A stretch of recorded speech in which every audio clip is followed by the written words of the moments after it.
Vitor, muito obrigada pela sua participação. Vamos ouvir o professor Igor agora.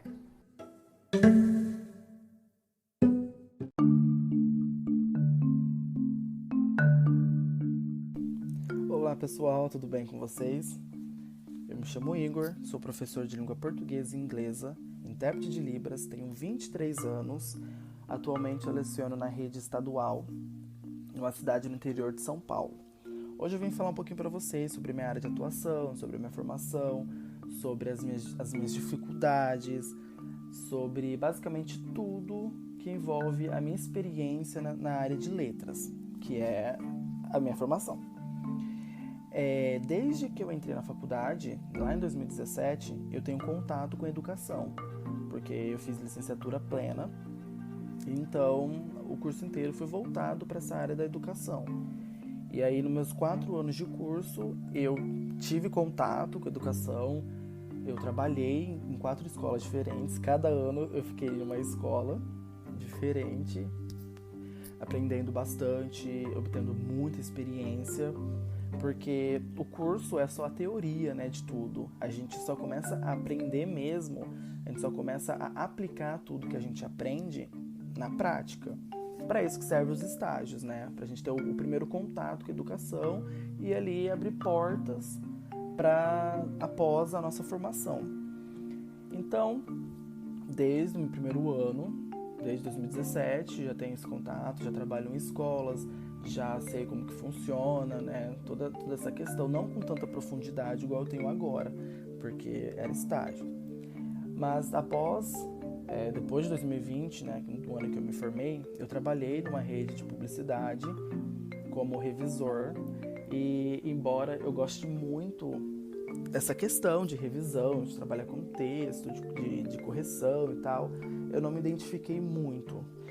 Eu não me sentia muito realizado. Gostava do que eu fazia, porque eu sempre pendi para essa área da gramática, da linguística, da redação, da revisão. Eu não me sentia satisfeito, eu não me sentia realizado e só me sentia assim dentro de uma sala de aula, dentro da escola. E então eu saí dessa empresa, fiquei um tempo desligado da minha área de formação, justamente por causa da pandemia que veio com tudo aí,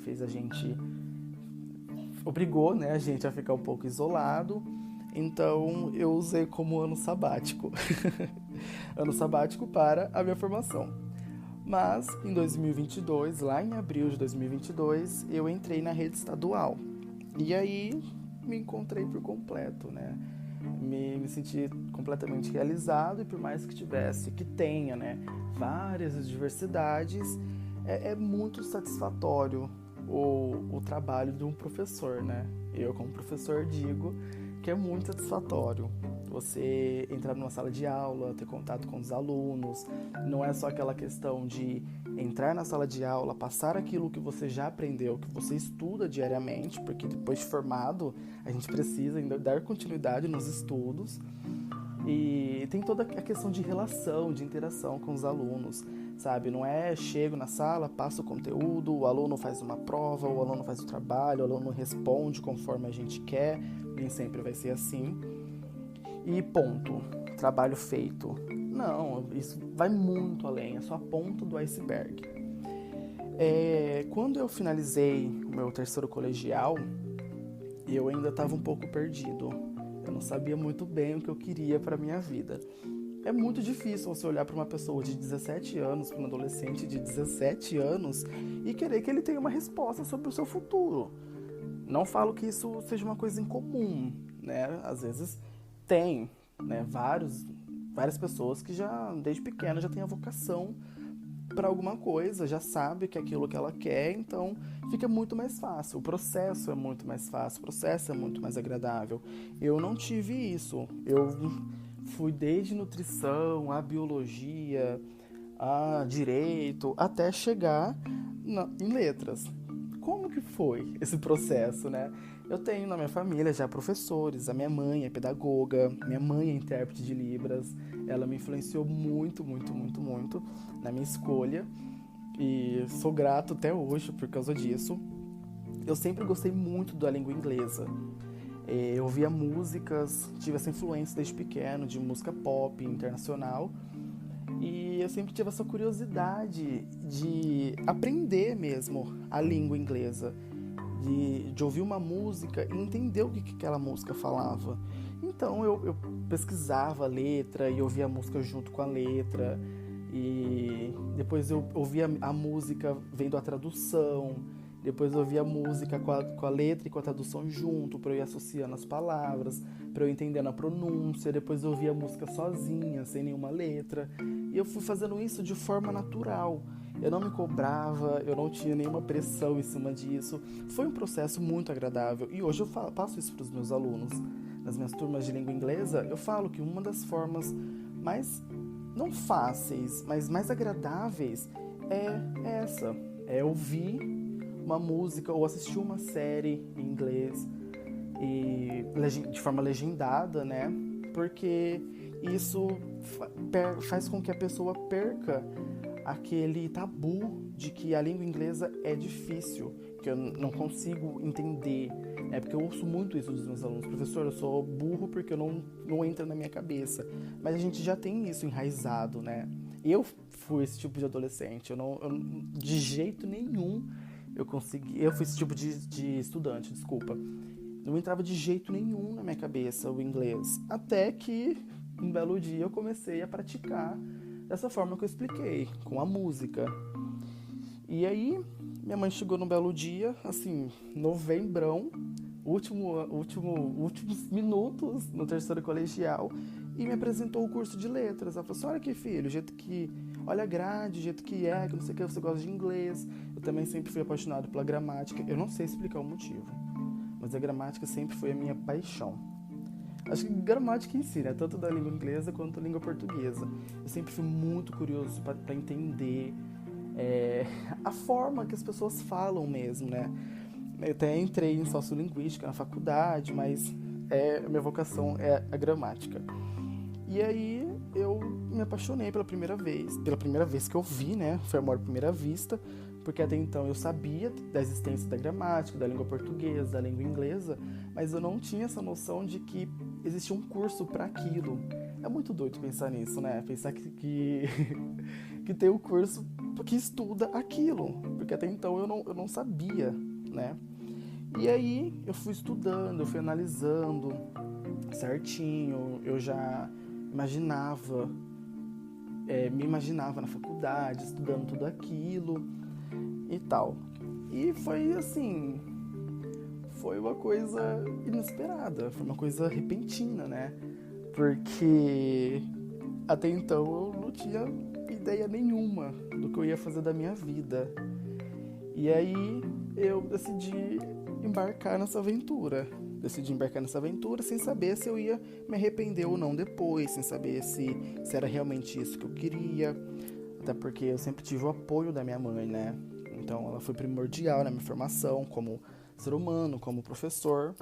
Então só de ter tido esse apoio dela já foi assim, um passo enorme, um passo gigantesco. Não foi um processo assim muito dificultoso, até porque eu tive essa influência da minha mãe, que é professora, eu tenho uma tia também que é professora. Eu entendi que tinha um curso que estudava a língua portuguesa, a gramática, a linguística, a língua inglesa, a literatura em si.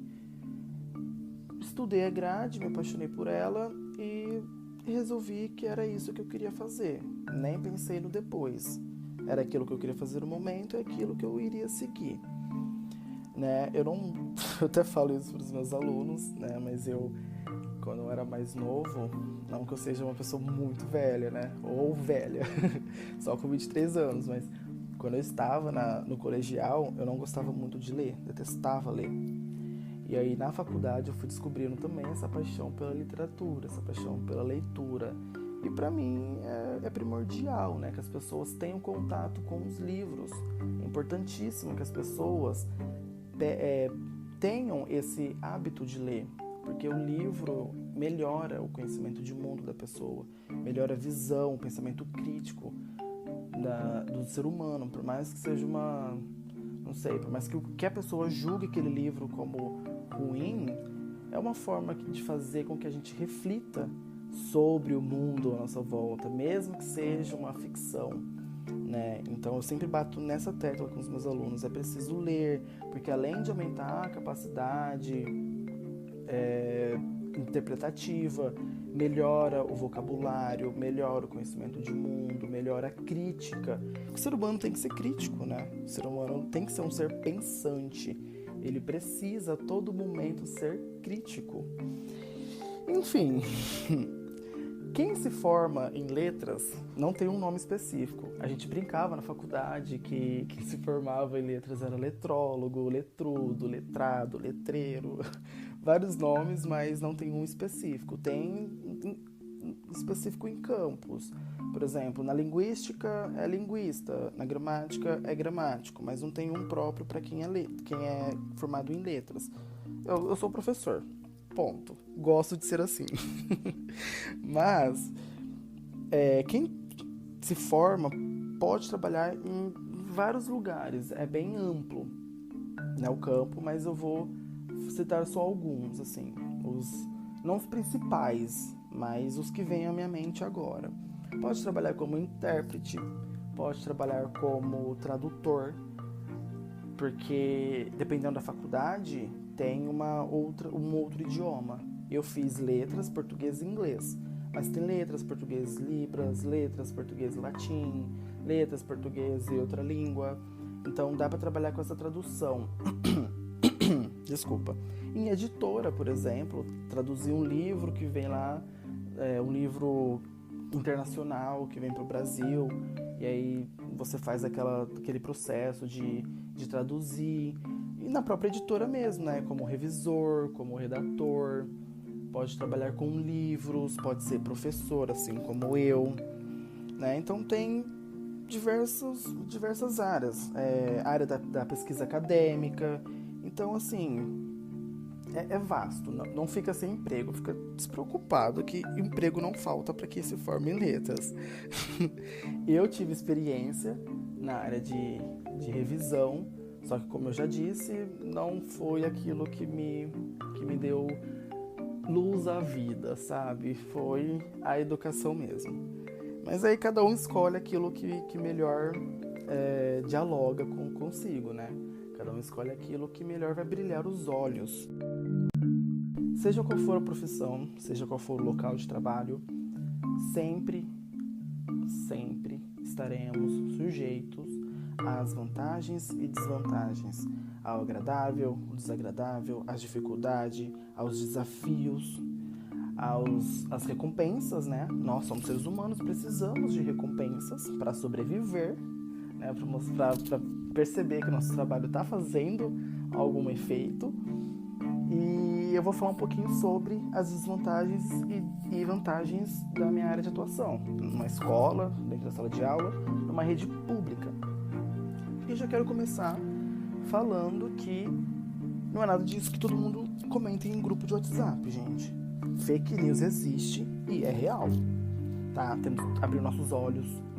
A gente tem que aprimorar nosso conhecimento crítico para saber identificar o que é fake news e o que não é, o que é fato e o que é fake. O professor não ganha rios de dinheiro para não fazer nada na escola. Até porque se ganhássemos rios de dinheiro, veríamos várias sereias. Eu seria a Ariel, né? Com um rio de dinheiro, meu Deus do céu, eu faria uma viagem a cada mês. E não é exatamente isso que acontece. É muito fácil a gente falar quando a gente não sente na pele, né? Muito fácil falar que o professor não serve pra nada. A gente já ouviu isso. Eu falo a gente porque eu converso bastante com os professores da escola que eu trabalho e tal. Mas a gente ouve cada absurdo. E são pessoas que não querem nem saber a realidade. Não querem nem conhecer, se colocar no lugar da pessoa, praticar a empatia. Eu não entendo qual que é essa birra que tem com os professores, que as pessoas têm com os professores. Porque, gente, o salário de professor não é tudo isso, não. O salário de professor não é tudo isso que as pessoas comentam. Se fosse, eu estaria no céu. Eu seria uma princesa, não, gente. Eu seria a Ariel lá do céu. Até rimou. A gente entra na sala de aula E temos que lidar com vários desafios, porque são vários alunos, às vezes uma sala com 35, um diferente do outro, um com defasagem, um com que sabe mais do que o outro, um que tá com preguiça, um que não quer saber de nada, um que só foi, no caso, à escola para bagunçar, um que só foi para a escola para comer. É triste a realidade, mas tem muitos alunos que vão para a escola somente para comer, né? E a gente tem que saber lidar com isso. Essas coisas não se aprende na faculdade. Essas coisas só se aprende ali no dia a dia. E muitas vezes a gente não tem um amparo. Claro que temos toda uma equipe, né, da gestão, as vices, as vices, os coordenadores, o diretor ou a diretora, e até mesmo os professores. Só que tem certas situações que a gente não aprendeu ainda a lidar, né? É cada uma que daria, assim, um livro para contar. Que a escola é literalmente uma escola. A gente aprende muito nela. E aí, a gente até brinca, fala nós professores, que a gente conversa entre si. Mas a gente brinca que precisamos de um diploma de psicólogo, um diploma de assistente social, um diploma de enfermeiro, porque a gente não é só professor. A gente faz vários papéis ali na escola, até de pai e mãe, muitas vezes, de confidente. E eu tenho total noção, nós temos total noção que não somos psicólogos, que não somos assistentes sociais, que não somos enfermeiros, mas a gente faz aquilo que a gente consegue. Porque eu trabalho numa escola de crianças carentes, de crianças que, como eu disse, vão para a escola somente para comer. E muitas vezes falta um amparo psicológico. Ninguém vê isso. A gente precisa de um amparo psicológico, de um amparo físico, porque é extremamente exaustivo. A gente tem dia que a gente chega em casa, pelo menos eu chego em casa, e eu não quero pensar em mais nada, porque o dia foi tão tenso. Eu entrei em várias salas com vários alunos, minha cabeça tá doendo, meu olho tá inchado, sabe? É exaustivo, isso ninguém vê. É aquele negócio, né? Aquele ditado: só vê a pinga que toma, não vê os tombos que leva. E ser professor é viver em constante tombo. A gente tomba, levanta, tomba, levanta, tomba, levanta. Mas não tem só desvantagens, não tem só coisas desagradáveis. Quando a gente vê que o aluno está interessado, quando a gente vê aquele brilho nos olhos do aluno, o aluno questionando sobre alguma coisa, o aluno querendo saber mais do que você está falando, o aluno que vem atrás, quando o aluno comenta alguma coisa que você já tinha explicado, é extremamente, assim, satisfatório. De uma satisfação inexplicável. É claro que numa sala de 30 alunos são poucos, né? Porque veio a pandemia, e aí muitos alunos que têm desfasagem, que veio lá da alfabetização, aí você tem que fazer todo um trabalho, cada aluno com a sua dificuldade, cada aluno é diferente do outro e tal. Então a gente tem que ter, assim, muito gingado para dar aula. Não é só planejar a aula, não é só estudar para planejar a aula, para passar conteúdo, não. É muita coisa, são camadas, igual uma cebola, camadas sobre camadas. E a gente passa muito tempo numa escola, é a nossa segunda casa. E aí começamos a ter uma interação maior com os alunos, principalmente quem é da língua portuguesa, da matemática, porque fica mais tempo na sala de aula. Então a gente começa a conhecer melhor o aluno, a entender a realidade dele, qual que é o meio em que ele vive, e a partir daí passamos a entender o porquê que o aluno age daquela forma, porquê que o aluno é daquele jeito. E aí a gente pode fazer um trabalho diferenciado com o aluno, levando em consideração a isso, trazer o aluno pra gente, sabe? Ao invés de repelir. Só que muitas vezes nos falta amparo, somos limitados para certas coisas. Somos formados em licenciatura, né? Somos licenciados para dar aula. A gente não tem um diploma de psicologia, um diploma de assistente social, de serviço social, no caso, né? Então, temos várias limitações. Enfim, não temos a devida valorização, né? A gente não ganha de acordo. Nosso salário não paga o nervoso que a gente passa. Nosso salário não paga o estresse que a gente passa, o estresse diário que a gente passa. Até porque, gente, vamos ser sinceros. Se não tivesse professor, não tinha nenhuma profissão. Porque o primeiro contato que o aluno tem, o primeiro ambiente que o aluno começa a frequentar depois que nasce, depois que sai de casa, é a escola, com os alunos, com o professor. O aluno começa a ser alfabetizado por um professor. O médico só é médico porque ele teve um professor na faculdade de medicina, que só virou professor na faculdade de medicina porque ele teve um professor na faculdade e ele teve um professor lá no colegial ou no cursinho, ele teve um professor lá no fundamental e ele teve um professor lá no berçário, e assim vai. O professor é o pilar de todas as formações, de todas as áreas. E eu não falo isso puxando o saco, puxando sardinha pro meu lado, mas essa é a realidade. O professor deveria ganhar de forma justa. O professor não deveria passar tudo o que ele passa sem amparo, processo de atribuição que é extremamente desgastante, extremamente exaustivo. O professor fica sem saber se ele vai dar aula para a mesma turma no ano seguinte, se ele vai estar naquela escola no ano seguinte, ou se ele vai ter que ir para outra escola, se ele vai dar aula só em uma escola, ou em duas, ou em três, ou em duas cidades, ou em três cidades, sabe? Eu acho que muitas vezes o professor sai desse local de professor e entra no local de palhacinho, né? De fantoche, de marionete. E isso me chateia, porque, como eu já disse, a gente não ganha um dinheiro alto, como dizem, para não fazer nada. A gente tenta, a gente faz o possível e o impossível. A gente tira dinheiro do nosso bolso, às vezes quando falta algum recurso, alguma coisa que a gente vai fazer de algum trabalho, a gente tira do nosso dinheiro, do nosso bolso. Quando é para fazer alguma coisa para um aluno, a gente se reúne, a gente junta para fazer alguma coisa pelo aluno. Então, ser professor não é essa ideia de passar conteúdo. Ser professor não é só isso. É muito mais do que essa transferência de conhecimento. Eu não ganho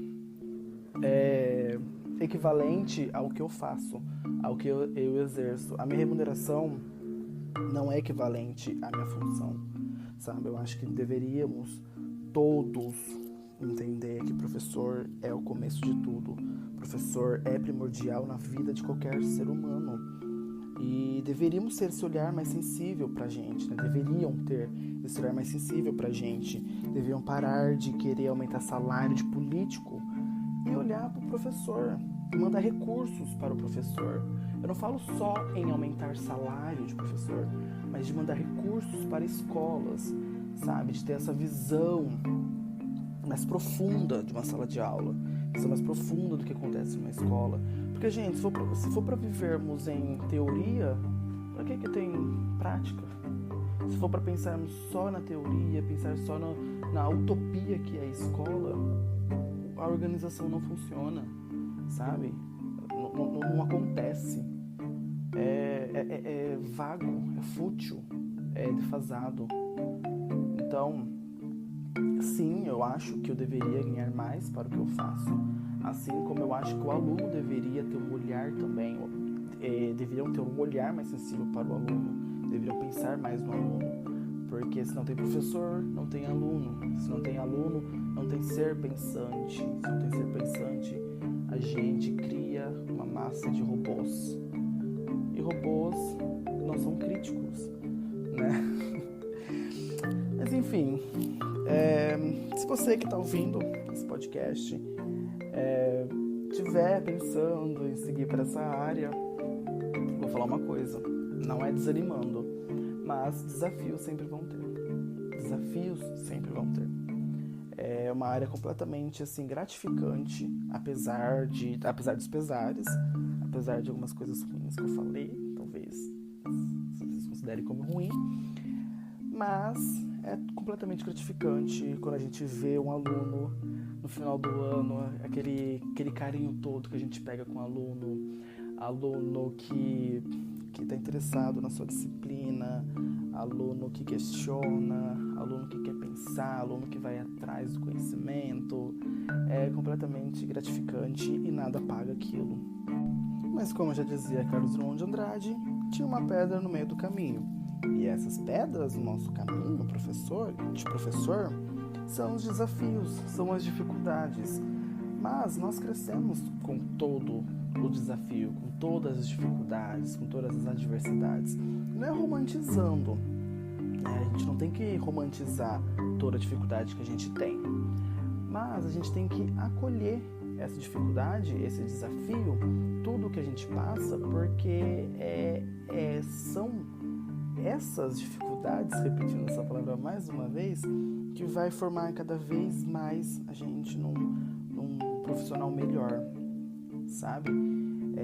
Não é simplesmente adorar o desafio, mas tentar tirar daquela dificuldade o máximo de aprendizado que a gente consegue.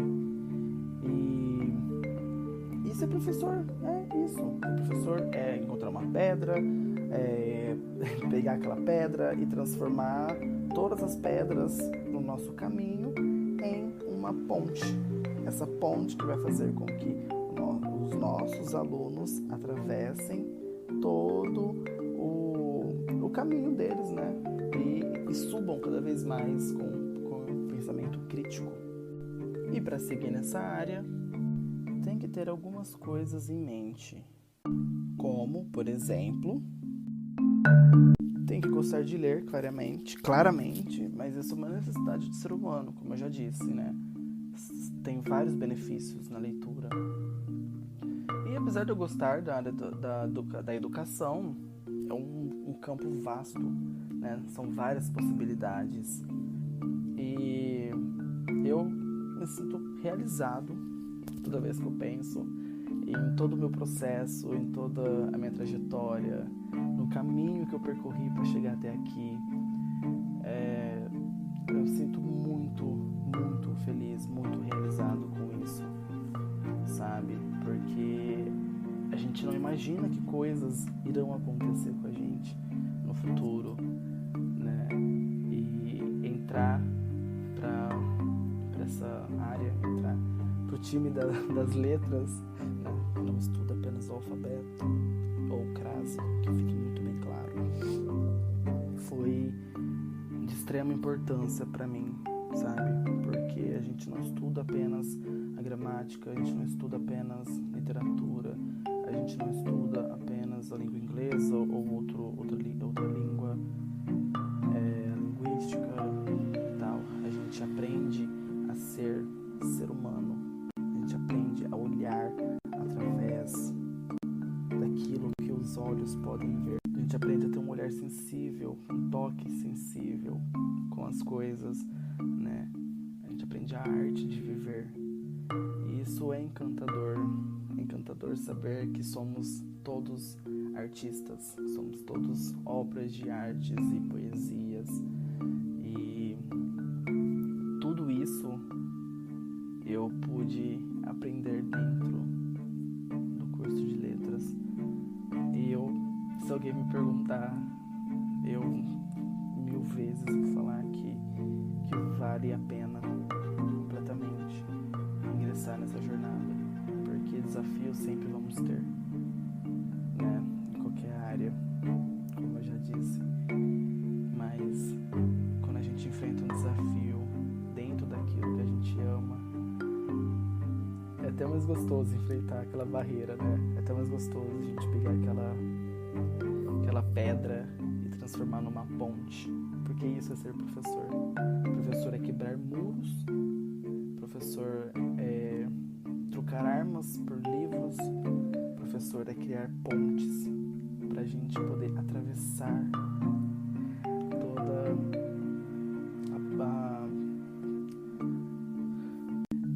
toda a desumanização, quebrar os muros do preconceito e criar pontes da diversidade, para atravessar todo esse caos que o ser humano é capaz de fazer, toda essa onda de fake news, de alienação. Ser professor é transformar um aluno em um ser pensante, em um ser crítico, para quebrar todas as barreiras, né? Todas as barreiras do sistema que quer criar alunos robóticos, que quer criar alunos que pensam da forma que eles querem que eles pensem. A gente tem que quebrar essas correntes. Então, o professor deveria ser mais valorizado, sabe? O professor deveria ter o seu devido reconhecimento.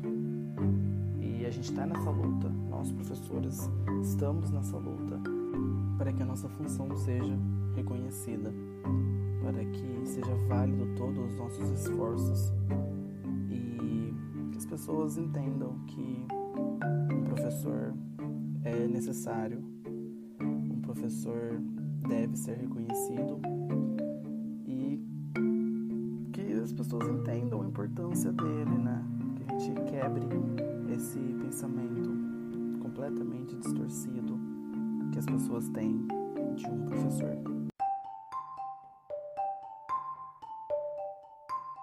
Igor, seus comentários foram cirúrgicos. Muito obrigada. Por fim, gostaria de chamar a professora Yara para finalizarmos o nosso bate-papo de hoje.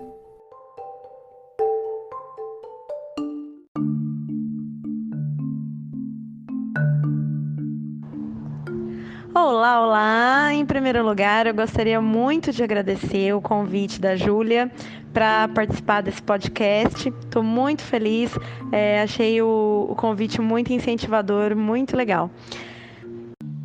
Bom, então, eu sou a Yara, meu nome é Yara Roldão, sou bióloga há aproximadamente 16 anos, que eu já trabalho na área. Temos aí um bom percurso já percorrido.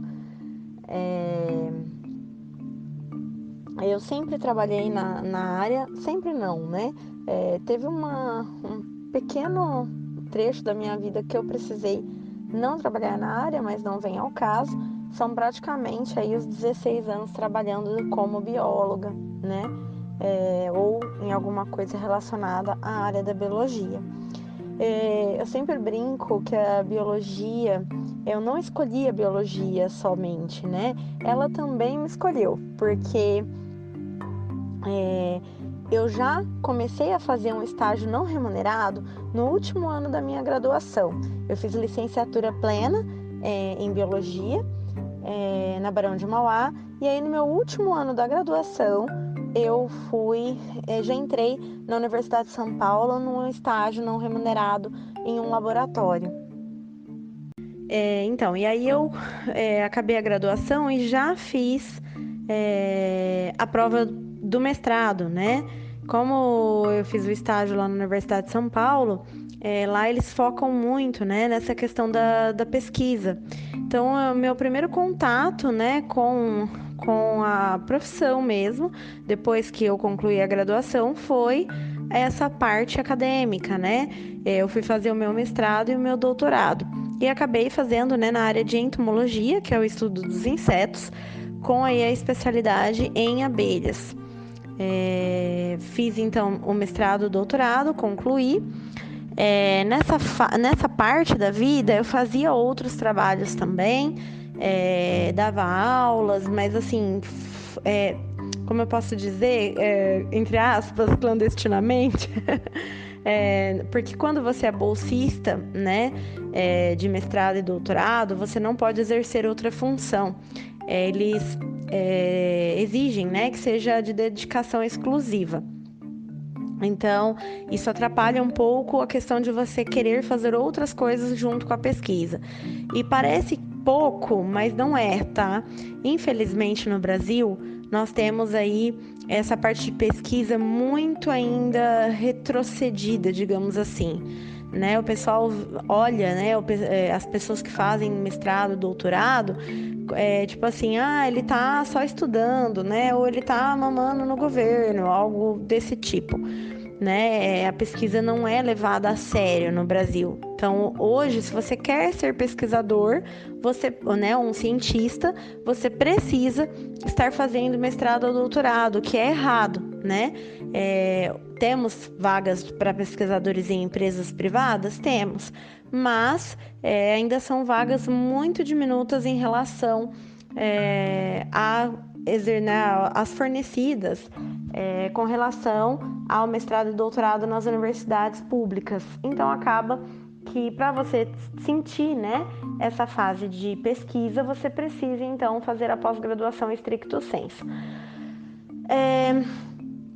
Depois que eu concluí, então, né, o meu doutorado, eu ainda tive, né, experiências em outros laboratórios, como pesquisadora também. Então, eu trabalhei também com a parte de abelhas, né, com extração de hidrocarbonetos cuticulares, que era algo bem específico. E depois eu fui, então, para a área da empresa privada, onde eu trabalhava, né, com o cargo de pesquisadora mesmo. Com polinização assistida. Então, tudo sempre dentro da área da biologia. E aí eu exerci esse cargo, então, de pesquisadora em uma empresa privada, onde é tudo muito diferente, né, de quando você estava, né, de quando você exerce um cargo de pesquisadora numa universidade pública. Então, foi, assim, uma experiência nova. Depois eu fui para a parte de consultorias mesmo, porque parece que não, mas os biólogos, né, exercem grande parte de consultorias ambientais. Então eu fui para essa parte de consultoria e finalmente para a área da educação, onde na verdade eu me encantei e me apaixonei. Eu falo que depois das abelhas foi a minha segunda paixão na área, né, da biologia, que foi, né, dar aulas. Na verdade eu sempre gostei de dar aula, né, mas eu falo que eu tive a oportunidade de poder experimentar um pouquinho de cada área dentro da biologia. Hoje, né, o biólogo ele pode atuar em várias áreas, né? Algumas eu já citei, como pesquisador, professor, mas ele também pode, hoje, até trabalhar na área da estética, tá?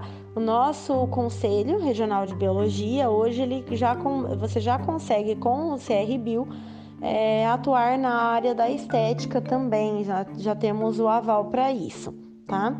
Além, né, de consultoria, além de trabalhar em laboratórios de análises clínicas, você pode trabalhar também com relação a indústrias farmacêuticas. Você pode também atuar na área da saúde, né? Nós temos algumas vagas também determinadas a biólogos que estão aí presentes na área da saúde, tá? Então eu, por exemplo, escolhi a parte de animais, né, de abelhas, mas você pode escolher a área da saúde, você pode escolher a microbiologia, que trabalha com bactérias, né, vírus, fungos, etc. Você pode aí, a biologia tem um campo, né, um leque muito aberto. Então temos várias vertentes, em cada uma delas várias áreas. Hoje está muito em alta também a questão forense, né? Então, entomologia forense, biologia forense, né? Que trabalha mais com a parte, então, de análise, né? De crimes, envolvendo já essa parte mais policial. Então, assim, hoje realmente a biologia, ela tem um campo extremamente vasto, né? Então, dá para se trabalhar com muitas e muitas e muitas áreas. Eu acho que a escolha da área que você vai trabalhar depende muito com o tipo de rotina que você quer ter, né? Na verdade, eu acredito que todas as profissões são assim, não apenas a biologia. Então, se você quer ter uma rotina mais regrada, né, com horários mais fixos e tudo mais, você precisa optar, então, por trabalhar num laboratório, né, numa empresa privada. Se você quer partir para a área né, de ser um cientista, de pesquisa, lembrando, né, que há, então, aí essa desvalorização que eu já falei anteriormente, você tem que ter na sua cabeça que você vai ter que trabalhar muitas vezes no sábado, no domingo. Então, é uma rotina já um pouco diferente, tá? Então, é igual eu brinco, né? A minha rotina não mudou muito, porque a rotina de professora a gente acaba levando sempre serviço para casa, né? Então, a gente acaba trabalhando de sábado e domingo também. Então, depende muito da rotina que você quer ter, né? A escolha da área é legal, você vai escolher algo que te fascine, que te encante, né? Igual eu, por exemplo, escolhi as abelhas, mas você também precisa pensar no que tipo de rotina você quer ter, então, né? Dentro daquela área que você está escolhendo. Bom, e aí como mensagem final, para quem estiver pensando aí, né, em cursar biologia, é um mundo fascinante. Eu não me arrependo de ter escolhido essa área. Hoje, talvez, assim, pensando mais em questão estrutural, né, de vagas para trabalho, talvez hoje eu até faria agronomia, porque a agronomia aqui para nossa região tem um campo, eu acho, mais legal, e tem muitas áreas, né, que a gente trabalha na biologia que também trabalha na agronomia. Apesar que a agronomia é algo voltado mais para a produção, né, e não para a biologia em si, né, os animais. Apesar que biologia não é só animais, tá, gente? A biologia, ela também, né, refere-se não só aos animais, mas a todo um ecossistema, um funcionamento ecossistêmico de tudo, né, os ciclos de tudo que acontece na natureza, as plantas, né, todos os seres vivos em geral. Então, é um mundo muito fascinante. Então, eu não me arrependo de maneira alguma de ter cursado a biologia. E ela tem muitas áreas. Infelizmente, muitas vezes a gente se perde um pouco, né? Assim, no que a gente quer fazer, mas é uma área assim fascinante. O meu conselho é faça e descubra a área que te fascina, para você poder trabalhar com aquilo que você ama todos os dias. Tá certo? Agradeço muito a Júlia aí pelo convite mais uma vez. Espero poder ter contribuído aí com o podcast. Espero que tenha gostado e conto com você no próximo episódio. Bons estudos e até mais!